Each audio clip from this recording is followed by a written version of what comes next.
Wow, ఎన్ని బొబ్బులు ఉన్నాయే? లేవా? ఎందుకు లేవు?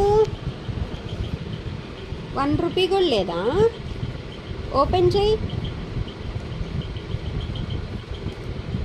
Xiaomi Xiaomi.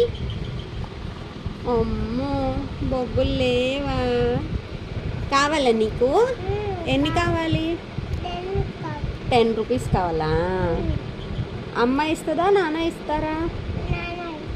నాన్న ఇస్తారా? అమ్మ ఇవ్వదా నీకు? ఇస్తుందా? ఓకే. ఎక్కడికి వెళ్తుంది రియాంషి? సీ హియర్, ఇటు. సీ హియర్, సే బాబాయ్, సే బాబాయ్. పో అయితే.